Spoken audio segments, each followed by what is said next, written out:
જય મા માદેવ Tanna educational campus Gondal.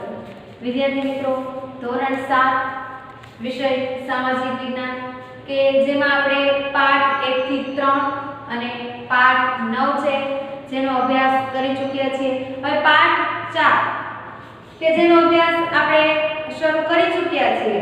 પાઠ 4 મધ્યયુગીન સ્થાપત્યો શહેરો વેપારી અને કારીગરો કે જેનો અભ્યાસ છે એ આપણે શરૂ છે અને એના વિશે ઘણું છે એ જાણી ચૂક્યા છીએ કે ભારતના સ્થાપત્યો કેવા હતા, કોના દ્વારા છે એ બાંધકામ બંધાવેલા છે અને એની વિશેષતા શું છે એના વિશે છે આપણે વાત કરી હતી। હવે ત્યારબાદ આપણે ગુજરાતના સ્થાપત્યો વિશે છે એ શરૂઆત કરવાની છે।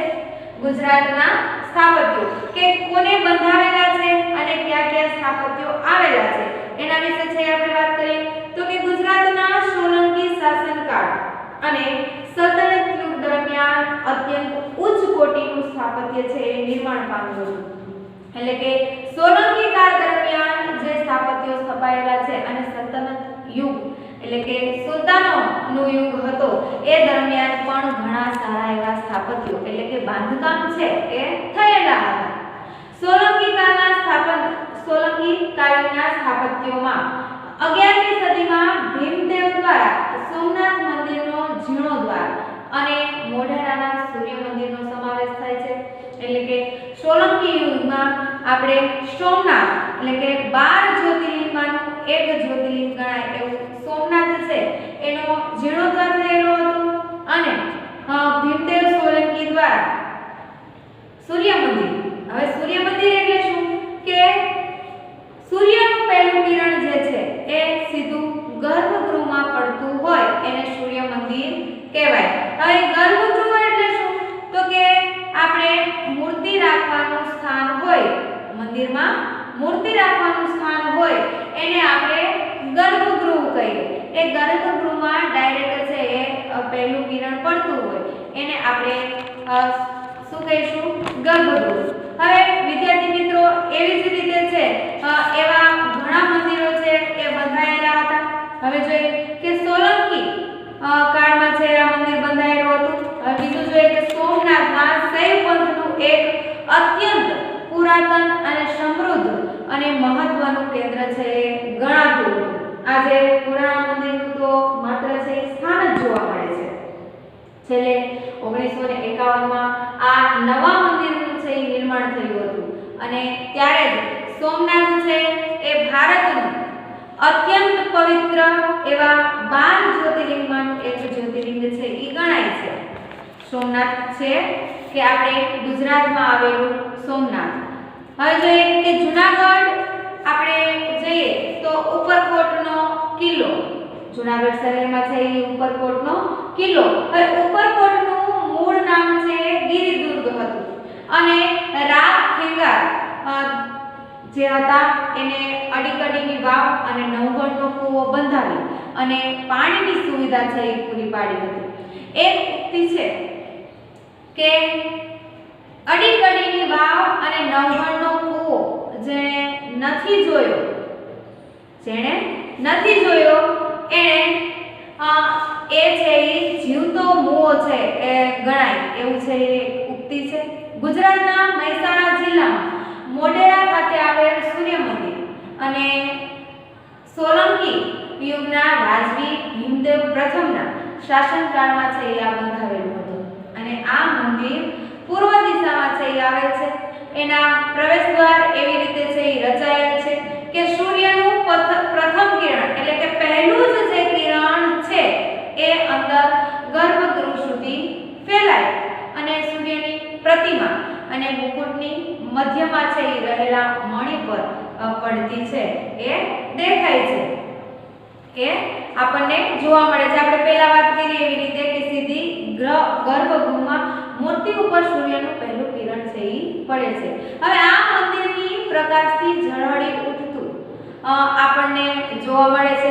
પરિણામે સમયના વાતાવરણ જાણે એ દિવ્યતા પ્રગટતી હોય એવું આપણને દેખાય છે। આ મંદિરમાં સૂર્યની 12 વિવિધ મૂર્તિઓ અંકિત થયેલી આજે પણ આપણે જોઈ શકાય છે। મંદિરની બહારના જળકુંડની ચારે બાજુ નાના નાના કુલ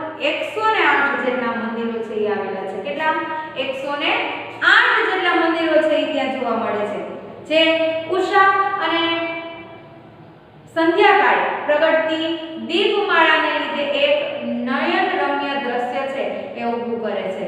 હવે જો ઉષા એટલે કે ઉગતો સૂર્ય અને સંધ્યાકાળ એટલે કે આથમતો સૂર્ય, કે આ સમયગાળા દરમિયાન એક સરસ મજાનું દ્રશ્ય છે એ ત્યાં જોવા મળે છે. ભીમદેવ પહેલાના રાણી જે ઉદયમતી હતા એના દ્વારા સ્થાપિત થયેલી એક રાણીની વાવ કે જે વિશ્વ પ્રસિદ્ધ વાવનો નમૂનો છે એ જોવા મળે છે. એક સારી એવી વાવનો નમૂના તરીકે છે એ રાણીની વાવને છે એ ઓળખાય છે કે એનું એક સ્થાન સારું એવું છે. સ્થાપત્યમાં એનું સ્થાન છે કેવું છે? ઉચ્ચ કક્ષાનું છે. શિલ્પ સ્થાપત્યના અનેક નમૂના સમાન તથા આપણે જોઈએ તો કે 7 માળની આ વાવ જે છે એ આજે પણ ગુજરાતના પ્રાચીન એટલે કે પહેલાના સમયનું પાટણ છે એ ત્યાં આવેલી છે, કે રાણીની વાવ તરીકે એને ઓળખવામાં આવે છે. અને આ પ્રાચીન પાટનગર પાટણમાં છે એ આવેલી આપણને જોવા મળે છે. પણ એ પણ એટલી સરસ છે એ આપણને અત્યારે પણ જોવા મળે છે.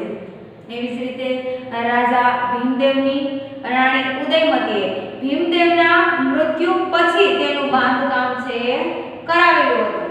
હવે યુનેસ્કોના આ વાવની વર્લ્ડ હેરિટેજ સાઇટનો દરજ્જો છે એ આપ્યો છે.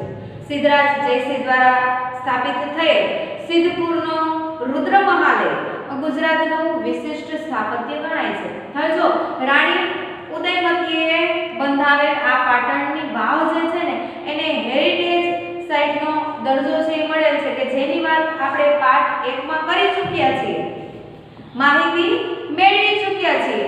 હવે એવી જ રીતે સિદ્ધરાજ જયસિંહ દ્વારા સ્થાપિત થયેલ રુદ્ર મહાલય છે એ પણ એક વિશિષ્ટ સ્થાપત્ય ગણાય છે.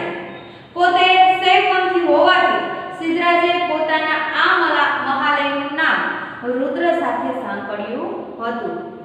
એ શૈવપંથી એટલે કે શિવમાં માનનારા હોય એને શૈવપંથી કહેવાય. એ શૈવપંથી હતા એટલા માટે એને એનું નામ છે એ રુદ્ર રાખેલું હતું અને એને રુદ્ર મહાલય તરીકે છે એ ઓળખવામાં આવતું. કેટલાક ઇતિહાસકારોના મતે તે 7 માળના ઝરૂખા સાથે સંકળાયેલ મહેલ હોવો જોઈએ. જો કે અત્યારે 1 માળનો રુદ્ર મહાલય છે એ હયાત છે. પહેલા છે એ એવું કહેવાય છે કે 7 માળનો હતો, પણ અત્યારે એક જ માળ એમાં આપણને જોવા મળે છે. 1 માળનો હયાત હોય એવું આપણને લાગે છે.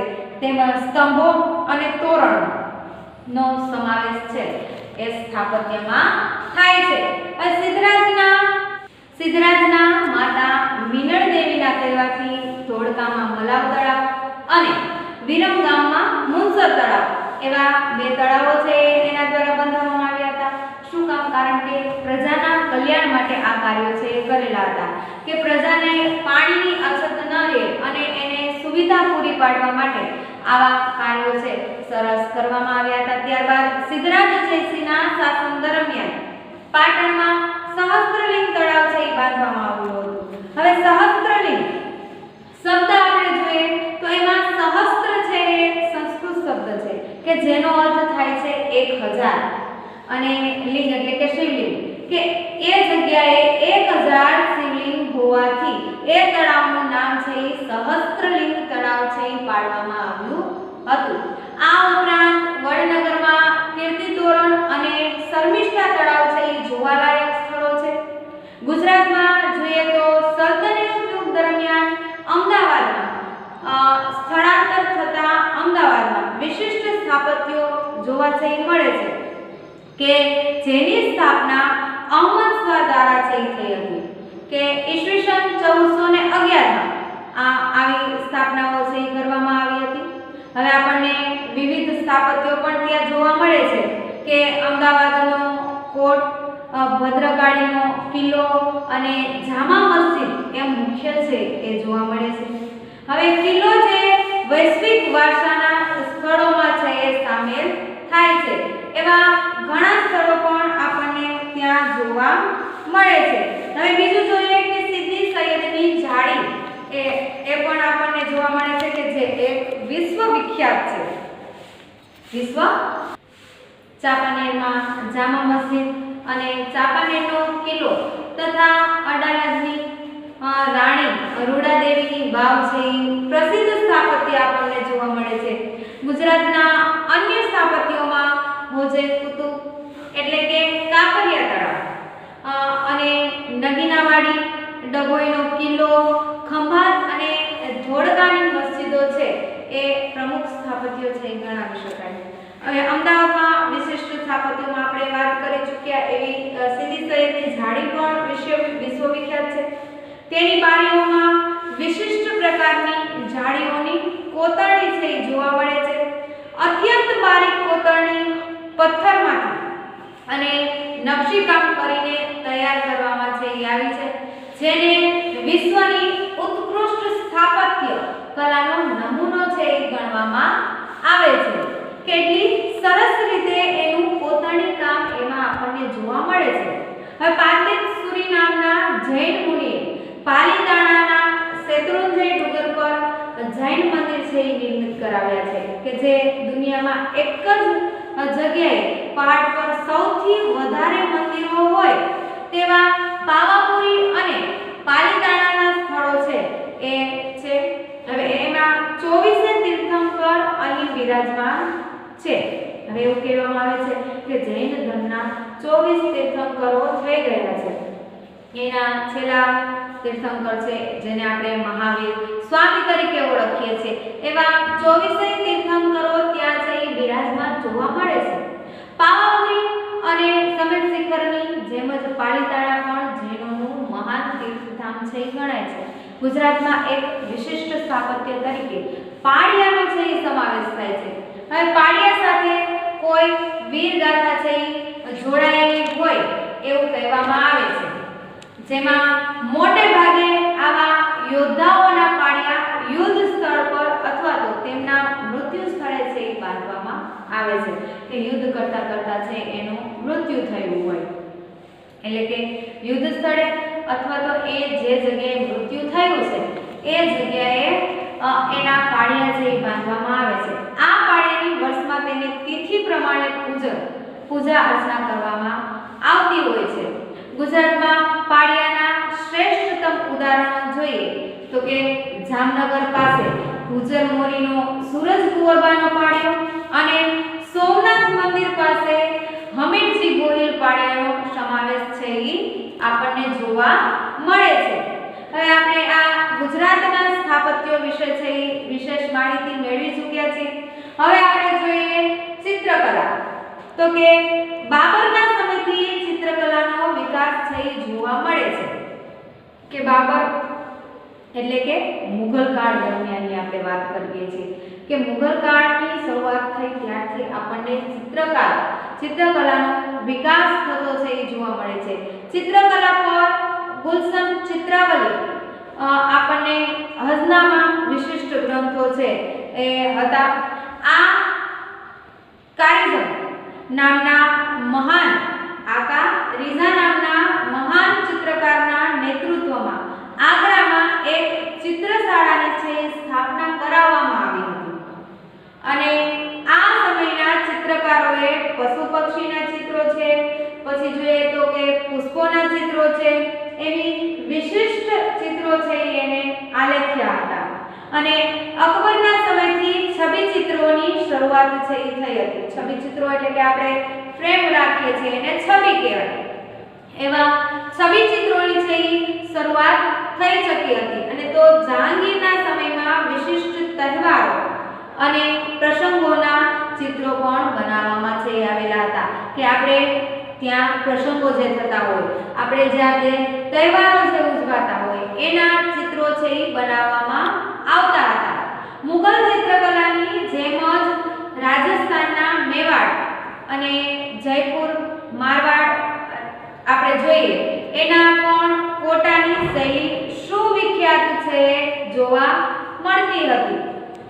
હવે આપણે આ ચિત્રકલા વિશે છે એ વાત કરી કે જેની આપણે ચિત્રો સરસ મજાની શરૂઆત છે એ કરેલી હતી કે જેમાં ગુજરાતની શૈલી તળપદી, સાદી અને કથા પ્રસંગની વિશેષતાથી રજૂ કરતી લોકજીવનનો ધબકાર જીવતી છે એ સજીવ કલા હતી. હવે આ આપણે ચિત્રકલા વિશે છે એ વાત કરી હતી. હવે ત્યારબાદ આપણે જોઈએ સંગીત કલા. ત્યારબાદ સંગીત કલા છે જોઈએ કે સલ્તનત કાળમાં ભારતીય સંગીતની સાથે સાથે ઇસ્લામિક સૂફી સંગીતનો પ્રારંભ છે થયો હતો.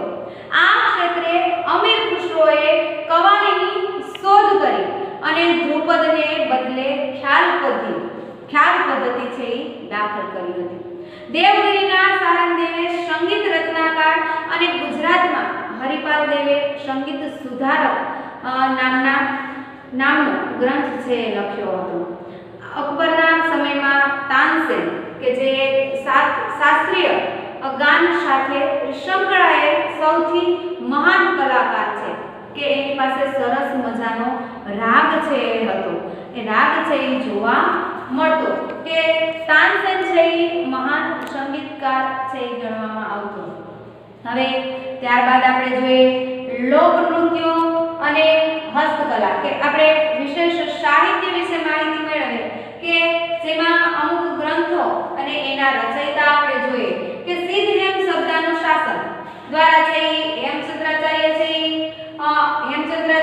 છે રચેલો ગ્રંથ છે. બીજું જોઈએ કે જયદેવ દ્વારા ગીત ગોવિંદમ નામનો ગ્રંથ છે એ રચાયેલો છે.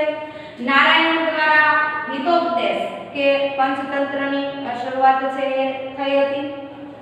ત્યારબાદ આપણે જોઈએ કે ભાસ્કરાચાર્ય કે જેને સિદ્ધાંત શિરોમણી અને લીલાવતી નામનો ગ્રંથ છે એ રચેલો છે. ત્યારબાદ ચંદબરદાએ પૃથ્વીરાજ રાસુ નામનો ગ્રંથ છે એ રચેલો છે. અમીર ખુસરોએ તુગલક નામા અને તારીખે દિલ્હી નામનો ગ્રંથ છે એ રચેલો છે.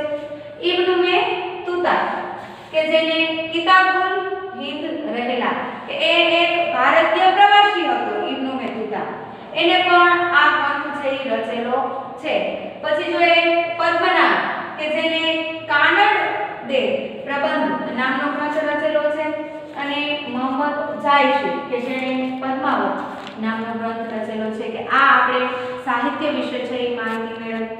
હવે આપણે જોઈએ કે લોકનૃત્યો અને હસ્તકલા કેવા પ્રકારની હતી કે ગુજરાત તેની લોક સંસ્કૃતિ લોકનૃત્યો તથા ભરત ગૂંથણ જેવી હસ્તકલા કારીગરી માટે સમગ્ર વિશ્વમાં છે એ વિખ્યાત છે કે એટલું સરસ હસ્તકલા છે એ અહીંયા આપણે જોવા મળે છે કે જેમાં ભવાઈ નાટક જેવા પ્રકારનો પણ સમાવેશ થાય છે.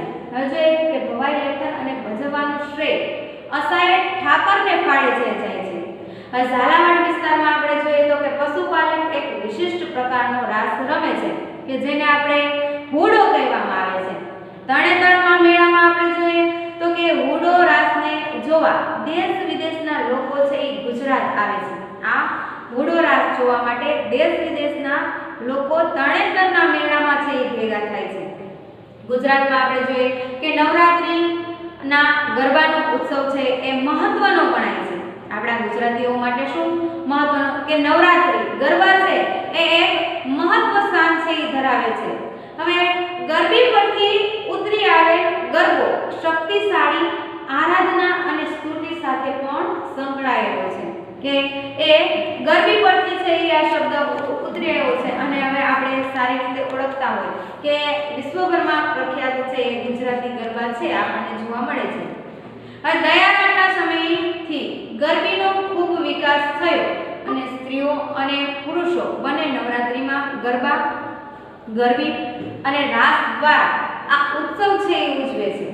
ગુજરાતના પહેરવેશમાં પણ અનેકવિધ વિશેષતાઓ જોવા મળે છે કે જેમાં કચ્છનું ભરતકામ, મોતીકામ, પાટણના પટોળા, જામનગર અને જેતપુરની બાંધણી આવી ઘણી વિશ્વવિખ્યાત આપણે અહીંયા જોવા મળે છે. કચ્છના બન્ની અને ખદર વિસ્તારમાં કચ્છી સ્ત્રીઓ જે છે એના દ્વારા જે તૈયાર થયેલું ભરત ગૂંથણ છે એ પણ વિશ્વભરમાં એની ઘણી બધી માંગ છે એ રહે છે.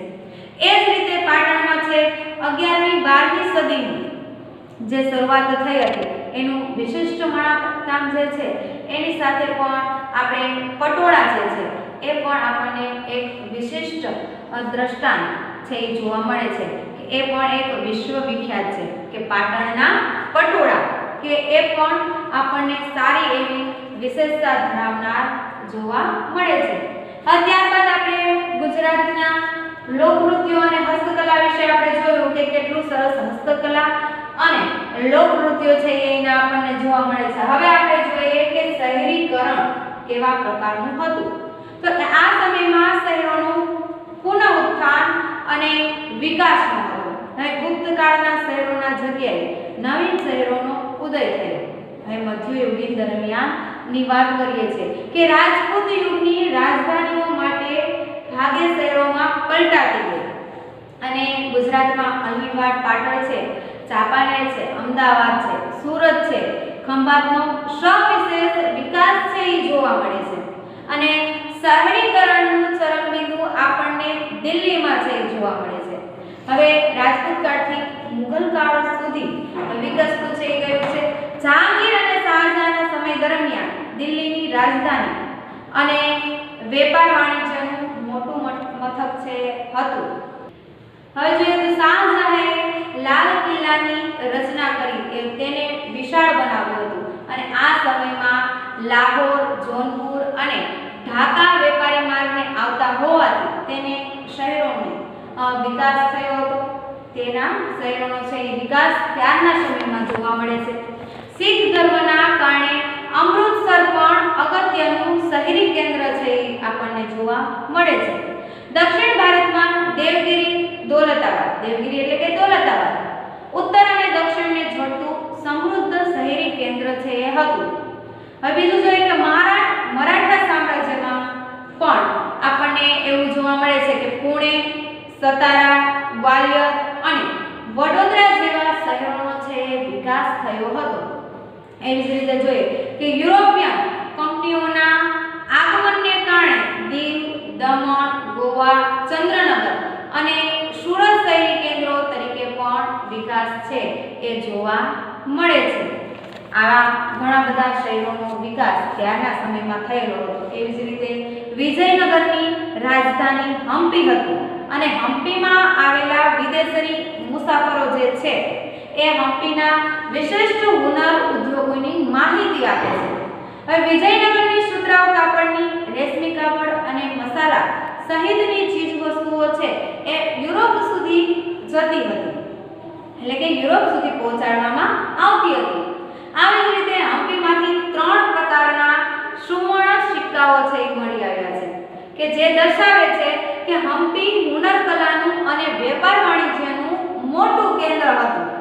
ગુજરાતના ભરૂચ અને ખંભાતમાં પણ આપણે જોઈએ કે બંદર પછી ખાસ કરીને 16મી સદી સુધીનું ભારતનું મહત્વનું વ્યાપારિક કેન્દ્ર છે એ આપણને જોવા મળતું હતું કે વ્યાપારિક કેન્દ્ર છે એ તરીકે ઓળખાતું હતું કે ખંભાત છે એ મોટામાં મોટું બંદર છે એ નામે ઓળખાતું હતું. બીજું જોઈએ કે વીરજી વોરા અને ગોપી મલિક જેવા વિશ્વવિખ્યાત સોદાગરો સુરતમાં છે એ રહેતા હતા કે એકબીજા છે એ વસ્તુની આપ-લે કરતા હતા.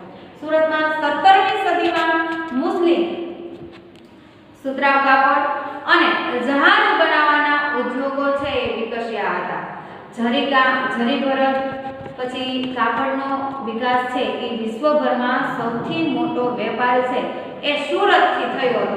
આજે પણ સુરતનું નામ એટલું જ છે કાપડમાં અને ઉદ્યોગોમાં. સુરત એક આંતરરાષ્ટ્રીય બંદર હોવાથી ભારતીયો અને યુરોપિયન વેપારીઓને અનેક વેપારી સંસ્થાઓ છે એ અહીંયા આપણને જોવા મળે છે.